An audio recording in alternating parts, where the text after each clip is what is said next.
Liam boarded the Midnight Express with a sense of foreboding. The train, a hulking beast of iron and steam, seemed to sigh as it pulled away from the station.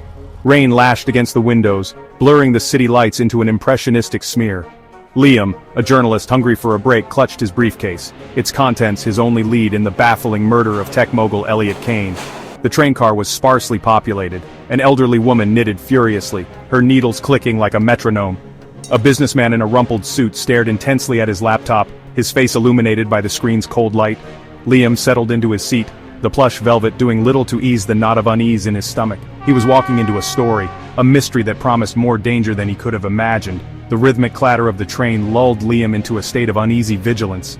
Every creak of the carriage, every muffled cough from a fellow passenger sent a jolt of adrenaline through him. He was surrounded by strangers, any one of whom could be connected to the Kane murder. Liam pulled out his notebook, the words of a confidential source scrawled across the page. Seek the silent passenger. But who or what was the silent passenger? Hours crawled by, measured by the intermittent flickering of the gaslights overhead. Liam tried to focus on the case, but the oppressive atmosphere of the train was getting to him. He found himself scrutinizing his fellow passengers, searching for any telltale sign, any flicker of guilt or fear. The old woman had stopped knitting, her milky eyes now fixed on him with unsettling intensity. The businessman had slammed his laptop shut, his face a mask of frustration. As the night wore on, the line between reality and imagination began to blur. A hushed conversation from the carriage's corner, a fleeting glimpse of a shadowy figure at the end of the corridor. Every fleeting sensory detail fueled Liam's paranoia. Was he being followed, watched? He clutched his briefcase tighter, his fingers tracing the outline of the single object he believed held the key to the Kane mystery, a silver locket, cold and heavy in his hand. Liam retreated to the dining car, seeking solace in the warmth of strong coffee and the bustle of human activity. He found himself seated opposite a young woman, her face framed by a cascade of auburn hair. Her eyes, the color of jade, held a mixture of intelligence and vulnerability. She introduced herself as Sophia, a historian traveling to a conference. I'm Sophia, a historian. I'm on my way to a conference. Their conversation, at first hesitant, soon flowed freely. Sophia was witty and insightful, her knowledge of history both vast and captivating. Liam found himself drawn to her, a flicker of warmth dispelling the chill that had settled in his bones. As they talked, Liam noticed a glint of gold beneath Sophia's collar. A locket, identical to the one in his briefcase. Could this be a coincidence? Or was there a deeper connection, one that tied Sophia to the Kane case? Back in his compartment, Liam's unease returned with a vengeance. Sophia's locket, the whispered conversations, the shadowy figures. The pieces of the puzzle swirled around him, refusing to coalesce. He opened his briefcase, his fingers trembling slightly as he lifted the silver locket.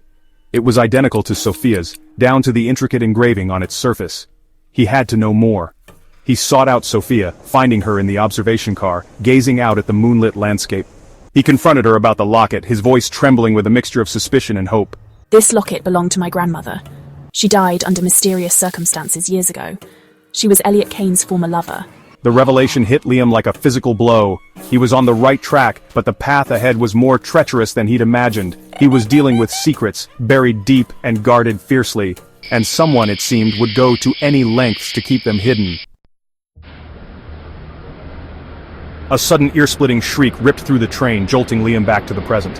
The sound, he realized, was coming from the direction of the old woman's compartment. He rushed towards the source of the commotion, his heart pounding in his chest. He found the old woman's compartment door ajar, the air thick with the metallic scent of blood. An overturned tea kettle screamed on the floor, its steam mingling with the coppery tang of violence. And in the center of it all, sprawled on the floor, lay the businessman, his face frozen in a mask of terror. His briefcase lay open beside him, its contents scattered across the floor. Among the papers and files, Liam saw a familiar glint of silver. A locket, identical to his own and Sophia's. Panic clawed at Liam's throat. This was no longer just an investigation. He had stumbled into a deadly game, and the stakes had just been raised. As he turned to flee, he found himself face to face with Sophia, her eyes wide with a mixture of horror and a chilling familiarity. "It's you," Liam gasped, his voice a strangled whisper. "You're the silent passenger." Sophia's composure crumbled, her carefully constructed facade cracking to reveal the desperation beneath.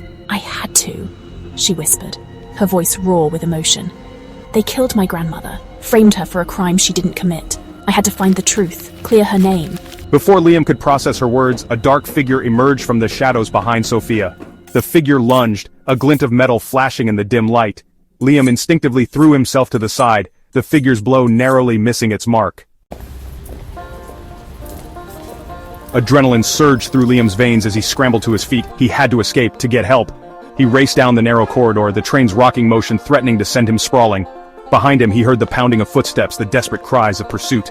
He burst onto the observation platform, the wind whipping his hair as the train roared through the night. The figure was close behind, gaining on him with every stride. Liam knew he had only one option. He glanced at the rushing ground below, his heart pounding in his chest. It was a risky move, but it was his only chance. As the figure lunged, Liam threw himself to the side, rolling out of the train car and into the darkness. Liam awoke to the sterile white of a hospital room, the rhythmic beeping of a heart monitor his only companion. He was swathed in bandages, his body a tapestry of aches and throbbing pain. Fragments of memory, disjointed and dreamlike, flickered through his mind, the train, the locket, Sophia's terrified face. A police detective, his face etched with concern, sat by his bedside. He explained that Liam had been found unconscious by the tracks, his body battered and bruised. The train, thankfully, had been slowing down as it approached the station. The detective questioned Liam about the events leading up to his fall, but Liam's memories were hazy, his mind struggling to make sense of the nightmarish ordeal. Weeks later, discharged from the hospital but still haunted by the events on the Midnight Express, Liam sat alone in his apartment. The case files spread out before him. The police had found no evidence of foul play aboard the train. The old woman, they claimed, had suffered a heart attack. The businessman had met with an unfortunate accident. Sophia had vanished without a trace. Liam stared at the silver locket, cool and heavy in his palm. It was the only tangible reminder of that harrowing night, a symbol of the secrets and lies that had woven their way into his life. Had it all been a figment of his imagination, a delirious hallucination brought on by stress and exhaustion, or had he stumbled upon a truth too dangerous to reveal, a truth that someone was willing to kill to protect? The mournful cry of a distant train whistle cut through the silence, sending a shiver down Liam's spine. He closed his eyes, the chilling events of that night playing out behind his eyelids. He was left with more questions than answers, the truth as elusive as the phantom train that haunted his dreams.